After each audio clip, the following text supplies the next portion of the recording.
had one paradigm in school. They went off to college or technical school, and that's really where the turning point hit, where they were able to break out of their old paradigm. They started to do things differently, but they still hadn't changed their mindset, and they just thought by doing things differently, different things would happen, and they didn't realize it was a combination of everything.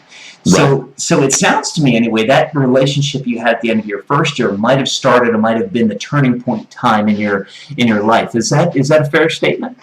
Yeah, it was when things opened up, because it was the first time I'd gone past that, like, clumsy asking out failed first date experience. Actually, we got into a relationship, which was really my first one, and it wasn't necessarily the most fulfilling on all the levels, because it's still this young, naive, exploration, clumsy, all that sort of thing. That was what happened as youngsters. I mean, I was 18 at the time, 17, 18, and it was definitely something where I knew as little as I did, so I was happy with what we were getting, sort of thing. Yeah, exactly. And at this point, I'm quite sure all of our female audience viewers are going, he's got a great deep voice, great smile. There's no way this guy could have been, this guy could have been single. So for all you female viewers out there, the reason I bring that up is because when you see a guy who's got a great voice and a great smile, and ask him if he's single, kind of like, your host here. But anyway, and there ends my dating. Marketing, yes. Yeah, there ends the dating piece of this show. Right. But no, in all seriousness, so you got in that relationship, you're in your turnaround, this is kind of where that turnaround starts to happen. Because it sounded like, let me just ask, how did that relationship end? Was it good? Was it bad? Did you realize something? Or, how did that relationship end and affect you, so to speak? Well, the truth with the relationship is it went its course, and it really, when it ended, was we both sort of went, it wasn't working. Because the distance and other things, she was young and she was about to go away to college somewhere else entirely. So we were losing that connection. So it was, in some senses, it was unrequited or unfulfilled, because we didn't really have it play out to its full conclusion. But it truthfully was, it got to where it got to because we couldn't go any further just with our lifestyles, schedules, what we didn't know, and how we were living. And also, I was starting to work more out in the world. And a couple of months later, I went to work in Germany for a couple of years. So I left the country. So lots of things changed, and that's a whole nother level of really my exploration, my understanding, and again my own naivety and clumsiness, because I kept discovering how much I didn't know many times over.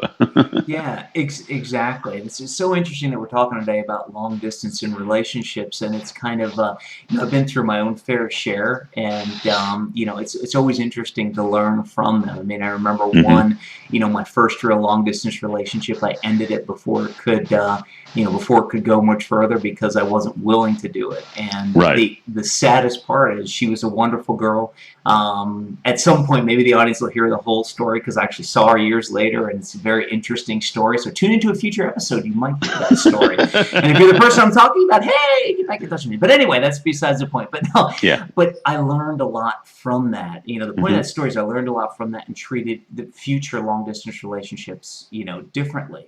So during that turning point, what did you learn from? Did you learn anything about long distance relationships, or what did you learn through going through this turning point phase? I think the best thing I learned, looking, again, hindsight, looking through the lens, is I didn't know what I was looking for.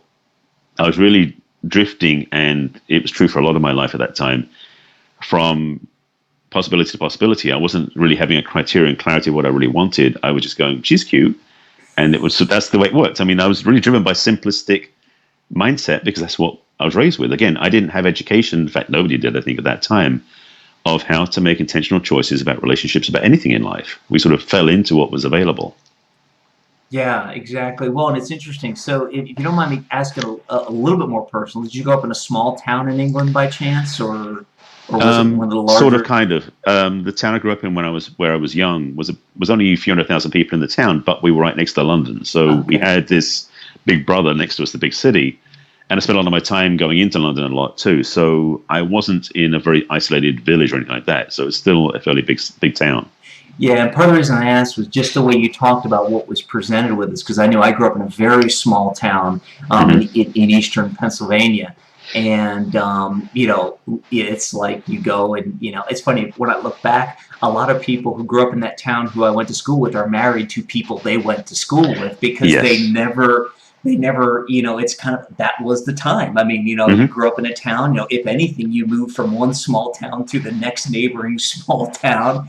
And that was about it. So, That was true. That was true for me too. I mean, I said I went to work in Germany for a couple of years, and I remember, in fact, when I was in high school, one of my classmates had left school at 15, which was available at that time. And by the time we left school at 18, she already had 2 kids. It was insane. Like she got married, like 16-year-old, first kid, second kid at 17, 18. She was, and I have no idea where she is now. But a lot of the kids I grew up with, I know were marrying their high school sweethearts and staying local. And it's eye-opening now because I live 7,000 miles away from there. So it's a different experience.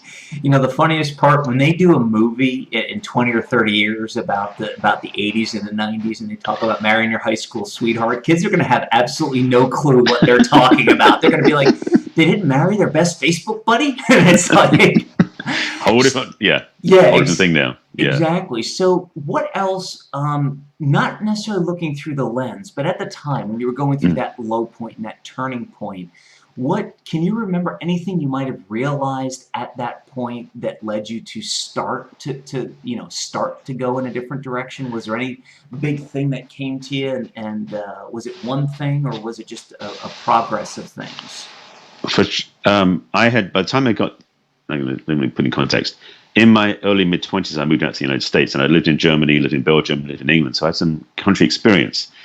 My worldview was opening up big time and shifting. And when it came to LA, I came on a contract that ended up becoming a permanent job. And it was probably a couple of years in, if I just got my green card, I think it was. And somebody had introduced me to one of these personal growth seminars, one of those funny things out in the world that I'd never heard of before, never a clue of before. And that was probably one of the biggest turning points because, first of all, it was funny. He and I were working in the aerospace industry at the time, this guy I knew. And it was this Thursday morning after a seminar had begun, and he came down for coffee in the morning in the cafeteria, which I met him in, and said, "You look so tired. It's what happened last night?" He said, "Well, I went to this seminar." And I was like, "What's a seminar?" Because I had no clue, literally, no idea. And he said, basically, he went to this seminar. He'd been doing a ton of these things back in the 80s. He said, well, he basically learned some good things, met some cool people, and there were some cute women. And I said, where do I sign up? Yeah. I didn't know any different. But that was. I mean, I look back and say, okay, so maybe Spirit was giving me a message, and I think it was because I really got a sense that that was the door opening. Because that was the December of '84 where my life changed.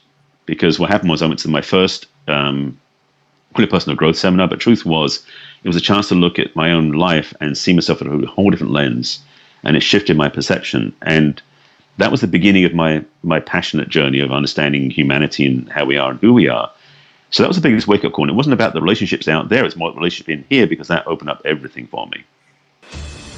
To watch the rest of this epic episode now, click on the link below the video. Do it now, you'll be glad you did. Are you still here? What are you waiting for? Watch the rest of this epic episode now by clicking on the link below the video.